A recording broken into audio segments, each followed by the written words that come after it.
नमस्कार, स्वागत है आपका। मैं हूं आपके साथ विवेक शुक्ला और आप देख रहे हैं खबरों की रील। दिखाएंगे आपको दिन भर की तमाम बड़ी खबरें, वो भी रील फॉर्मेट में। सबसे पहले कौन सी रील है? घर घर तिरंगा अभियान। ये अभियान इसलिए महत्वपूर्ण है क्योंकि 2 दिन बाद स्वतंत्रता दिवस है और बड़े बड़े नेता अपने आवास पर तिरंगा लहराते हुए नजर आए हैं, जिसमें अमित शाह भी हैं, शिवराज सिंह चौहान भी हैं। रील देखिए। केंद्रीय गृह मंत्री अमित शाह ने दिल्ली में अपने आवास पर तिरंगा फहराया। उन्होंने इस अभियान को देशभक्ति का उत्सव बताया और हर नागरिक से इसमें शामिल होने की अपील की। मध्य प्रदेश की राजधानी भोपाल में केंद्रीय मंत्री शिवराज सिंह चौहान ने भी अपने घर पर राष्ट्रीय ध्वज फहराया। उन्होंने कहा कि अभियान देश की एकता और विविधता का प्रतीक है। गुजरात के मुख्यमंत्री भूपेंद्र पटेल ने गांधीनगर में अपने आवास पर तिरंगा फहराया, इस अभियान को मजबूती दी। उन्होंने नागरिकों से अपील की कि वो अपने घरों पर तिरंगा लहराकर देशभक्ति का जश्न मनाएं। उत्तराखंड के मुख्यमंत्री पुष्कर सिंह धामी ने देहरादून में अपने आवास पर तिरंगा फहराया। उन्होंने इस पहल को देश के लिए गर्व का क्षण बताया। हरियाणा के मुख्यमंत्री नायब सिंह सैनी ने भी चंडीगढ़ में अपने घर पर तिरंगा फहराया और इस अभियान को जन जन तक पहुंचाने का संदेश दिया। ये पहल न केवल राष्ट्रीय भावना को मजबूत करती है, बल्कि देश की विविधता में एकता का संदेश भी देती है। अगली रील है सीएम योगी की सेल्फी की। जी हां, मुख्यमंत्री योगी आदित्यनाथ आज लखनऊ में हर घर तिरंगा अभियान में हिस्सा लिया, तिरंगा यात्रा में शामिल हुए और इस दौरान उन्होंने सेल्फी भी ली।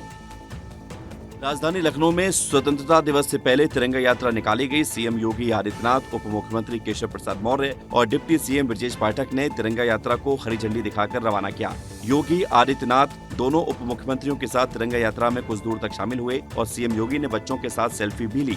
इतना ही नहीं, योगी ने तिरंगा के साथ सेल्फी ली और दोनों डिप्टी सीएम के साथ यात्रा में शामिल हुए। सीएम योगी ने अपने आवास से तिरंगा यात्रा की शुरुआत की। इस मौके पर उन्होंने डिप्टी सीएम ब्रजेश पाठक और केशव प्रसाद मौर्य के साथ सेल्फी खींचकर कार्यक्रम की शुरुआत की। सीएम योगी ने तिरंगा यात्रा की शुरुआत की। स्कूली बच्चों के साथ साथ स्थानीय लोग भी इस कार्यक्रम में शामिल हुए और सीएम योगी के सेल्फी लेते हुए तस्वीरें भी सोशल मीडिया पर खूब वायरल हुई, जिसमें वो तिरंगे के साथ सेल्फी ले रही थी। बढ़ेंगे आगे। 11 साल की उम्र में वेदश्री तोरास्कर ने एक बड़ी कामयाबी हासिल की है। उन्होंने खुले पानी में तैरकर अटल सेतु से मुंबई की गेटवे ऑफ इंडिया तक 17 किलोमीटर की दूरी 3 घंटे 5 मिनट में पूरी की। वेदश्री ने अटल सेतु से समुद्र में तैरना शुरू किया। तेज धाराओं, लहरों और ठंडे पानी के बावजूद वे थकी नहीं और लगातार आगे बढ़ती रहीं। उनका लक्ष्य था गेटवे ऑफ इंडिया तक पहुंचना और उन्होंने इसे पूरा किया। ये उनकी हिम्मत और मेहनत की बड़ी मिसाल है। वेदश्री अब इस दूरी को पूरा करने वाली सबसे छोटी उम्र की तैराकों में से एक बन गई हैं। Maharashtra state amateur aquatic association ने उनकी इस सफलता को मान्यता दी है। ये बात दिखाती है कि वो न केवल शारीरिक रूप से मजबूत है, बल्कि मन से भी बहुत मजबूत हैं। वेदश्री की ये सफलता सभी बच्चों को ये सिखाती है कि छोटी उम्र में भी बड़े सपने पूरे किए जा सकते हैं। श्री विनायक तोरस्कर हिने हा जो 17 किलोमीटरचा जे सागरी अंतर आहे अटल सेतू ते गेटवे ऑफ इंडिया। वेदश्री की काबिलियत हमने आपको दिखाई। अब अगली रील कौन सी, ये भी आपको दिखाते हैं। Hydrogen train coming soon. जी हां, भारत अब हाइड्रोजन तकनीक से ट्रेन चलाने वाला दुनिया का 5वां देश बनने जा रहा है। जर्मनी, फ्रांस, स्वीडन और चीन के बाद अब भारत भी इस तकनीक को अपनाने जा रहा है। ये ट्रेन न केवल भारत की पहली हाइड्रोजन ट्रेन होगी, बल्कि इसे दुनिया की सबसे लंबी, सबसे शक्तिशाली हाइड्रोजन चले ट्रेन माना जा रहा है। इसकी यात्री क्षमता 2638 होगी और ये 110 से लेकर 140 किलोमीटर प्रति घंटे की रफ्तार से दौड़ेगी। ट्रेन हाइड्रोजन फ्यूल सेल तकनीक पर आधारित होगी, जिससे केवल पानी और भाप का उत्सर्जन होगा, कार्बन नहीं। रेल मंत्री अश्विनी वैष्णव ने अपने एक्स हैंडल पर ट्रेन का वीडियो साझा किया है। इस वीडियो में ट्रेन की आधुनिक डिजाइन और पर्यावरण के अनुकूल तकनीक को दिखाया गया है। मंत्री ने बताया है कि ये ट्रेन देश के लिए टिकाऊ और पर्यावरण के अनुकूल परिवहन में एक ऐतिहासिक कदम होगा। भारतीय रेलवे के अनुसार इस ट्रेन का निर्माण चेन्नई स्थित इंटीग्रल कोच फैक्ट्री में हुआ है। ट्रेन का हाल ही में सफल परीक्षण भी पूरा हो चुका है, जिससे भारत हाइड्रोजन ट्रेन तकनीक में अग्रणी देशों की सूची में शामिल हो जाएगा। पूर्व भारतीय क्रिकेटर सुरेश रैना दिल्ली में ईडी के सामने पेश हुए। अवैध बैटिंग ऐप 1xBet से जुड़े मनी लॉन्ड्रिंग मामले में उनसे पूछताछ की गई। सुरेश रैना, जिन्हें मिस्टर आईपीएल के नाम से जाना जाता है, बुधवार सुबह दिल्ली के ईडी दफ्तर पहुंचे। ईडी ने उन्हें 1xBet बैटिंग ऐप से जुड़े हुए मनी लॉन्ड्रिंग मामले में समन जारी किया था। सूत्रों के मुताबिक रैना से उनके विज्ञापन और प्रचार के जरिए ऐप से संबंधों के बारे में 10 सवाल पूछे। ये जांच अवैध बैटिंग ऐप्स के खिलाफ ईडी की व्यापक कार्रवाई का हिस्सा है।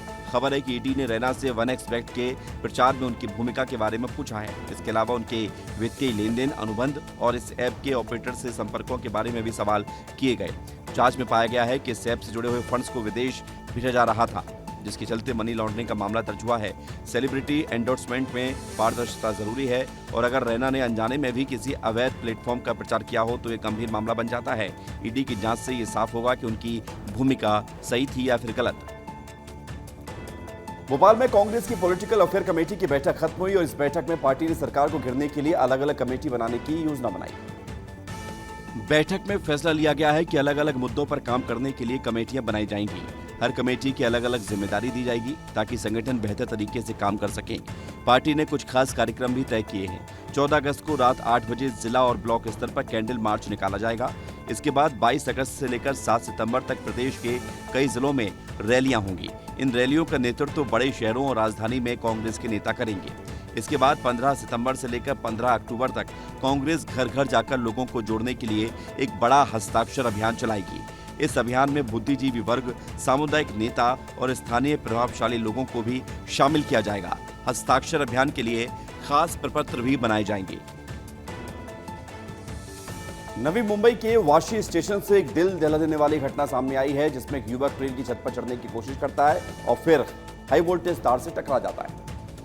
महाराष्ट्र के नवी मुंबई के वाशी स्टेशन पर एक दर्दनाक हादसा हो गया, जहां पर एक युवक ओवरहेड हाई वोल्टेज तार की चपेट में आकर बुरी तरह से झुलस गया। ये खतरनाक घटना मंगलवार को हुई, जब वाडला से पनवेल जा रही हार्बर लाइन की लोकल ट्रेन वाशी स्टेशन पहुंची थी। इस घटना का वीडियो सोशल मीडिया पर जमकर वायरल हो रहा है, जिसे देखने के बाद हर कोई हैरान है। घायल युवक की पहचान 30 साल के अंकुर पांडे के रूप में हुई है। हादसा वाशी स्टेशन के पास हुआ, जहां युवक ने ट्रेन की छत पर चढ़ने की कोशिश की और ओवरहेड हाई वोल्टेज तार से टकरा गया।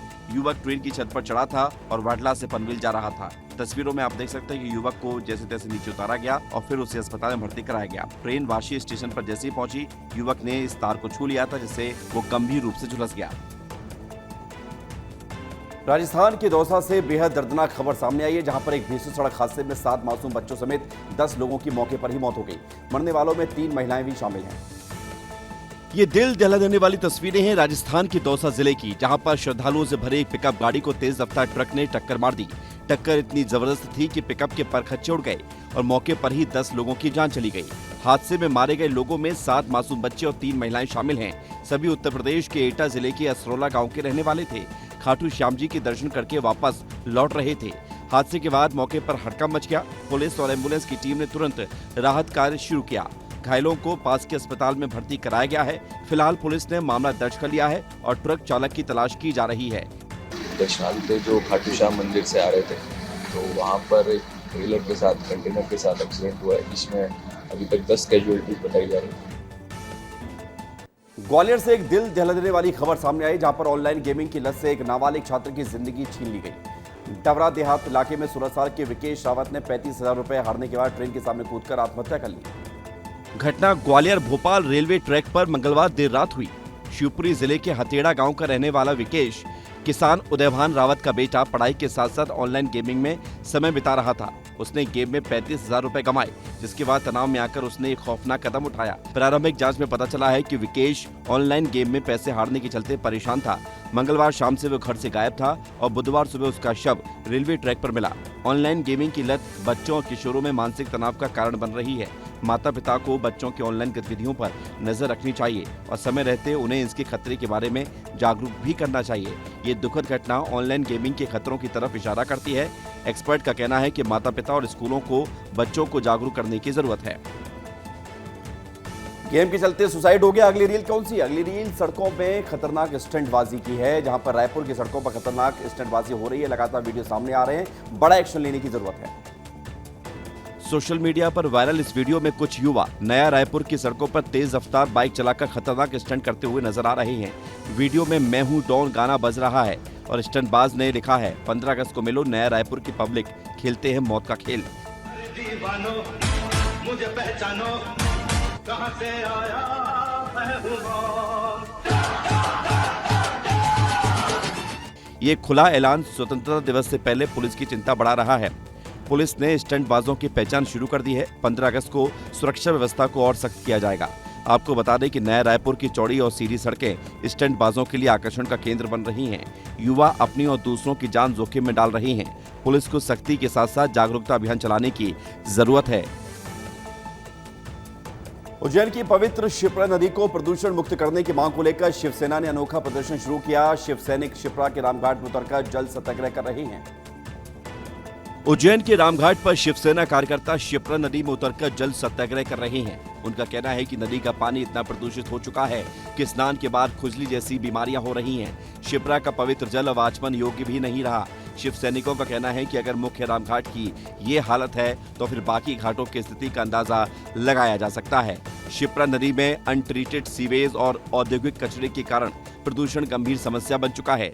कैग की एक रिपोर्ट के अनुसार नदी का पानी कई मापदंडों में खतरनाक स्तर पर प्रदूषित है। 2028 में होने वाले सिंहस्थ कुंभ मेले से पहले नदी को स्वच्छ करना सरकार के लिए एक बड़ी चुनौती है।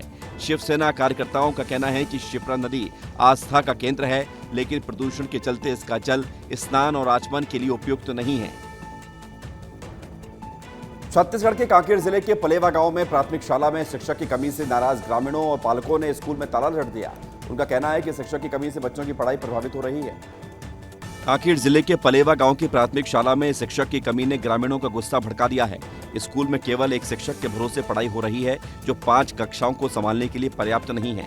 नाराज पालकों ने स्कूल में ताला लगाकर विरोध जताया और मांग की कि जल्द से जल्द शिक्षकों की नियुक्ति की जाए। बता दें कि पलेवा गांव की प्राथमिक शाला में लंबे समय से शिक्षक की कमी है। एकमात्र शिक्षक सभी कक्षाओं को पढ़ाने में असमर्थ हैं, जिससे बच्चों का भविष्य दांव पर है। कांकेर जिले के 174 स्कूलों में एक शिक्षक के भरोसे पढ़ाई हो रही है, जो शिक्षा व्यवस्था पर सवाल खड़े करता है। बच्चों के माता पिता का कहना है कि उनके बच्चे स्कूल तो जा रहे हैं, लेकिन पढ़ाई नहीं हो पा रही है। एक शिक्षक पूरे स्कूल को कैसे पढ़ाएगा? उन्होंने कई बार प्रशासन से शिकायत की, लेकिन कोई सुनवाई हुई नहीं, इसलिए स्कूल में ताला लगाना पड़ा।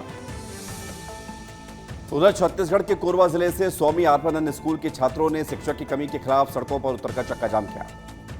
कोरबा के पसान गांव में स्वामी आत्मानंद अंग्रेजी और हिंदी माध्यम स्कूल के छात्रों ने शिक्षक की कमी के चलते कटघोरा पसान मार्ग को जाम कर दिया। बारिश में भीगते हुए छात्रों ने स्कूल में केवल 5 शिक्षकों के होने का मुद्दा उठाया, जबकि 24 शिक्षकों की जरूरत है। इससे उनकी पढ़ाई बुरी तरह से प्रभावित हो रही है। सड़क जाम होने से दोनों ओर वाहनों की लंबी कतार लग गई। कोरबा जिले में 54 आत्मानंद स्कूल हैं, जिनमें से कई स्कूल शिक्षक की कमी से जूझ रहे हैं। सितंबर 2024 से शुरू हुई 134 शिक्षकों की भर्ती प्रक्रिया अब तक लटकी हुई है। हमारे स्कूल में टीचर की कमी है, पूरा सिलेबस छूट जाता है। हम कोई पढ़ाने वाला कोई टीचर नहीं है। लगभग 5 टीचर है, 5 टीचर लोग मतलब पढ़ाने कोई नहीं आता है। ऑफिस के सब काम, ऑफिस में काम करने वाला कोई नहीं है, उसी के लिए टीचर लोग काम करते हैं। रीवा के सुपर स्पेशलिटी अस्पताल की 3री मंजिल पर फॉल सीलिंग भरभरा कर गिर गई। कई मरीज बाल बाल बच गए। यह हादसा मंगलवार बुधवार की रात करीब 3 बजे हुआ, जब सुपर स्पेशलिटी अस्पताल के 3rd फ्लोर पर न्यूरो सर्जरी विभाग के ओपीडी में फॉल सीलिंग अचानक गिर गई। उस वक्त वार्ड में करीब 20 मरीज और उनके परिजन मौजूद थे। हादसे से अफरा तफरी मच गई, लेकिन अस्पताल प्रबंधन ने तुरंत मरीजों को सुरक्षित निकालकर दूसरे वार्ड में शिफ्ट किया। ये पहली बार नहीं है कि जब रीवा के सुपर स्पेशलिटी अस्पताल में फॉल सीलिंग गिरी हो। 150 करोड़ रुपए की लागत से बने इस अस्पताल में पहले भी ओपीडी और गैलरी में ऐसी घटनाएं हो चुकी हैं। मरीजों और उनके परिजनों ने निर्माण में भ्रष्टाचार और घटिया सामग्री के उपयोग का आरोप लगाया है।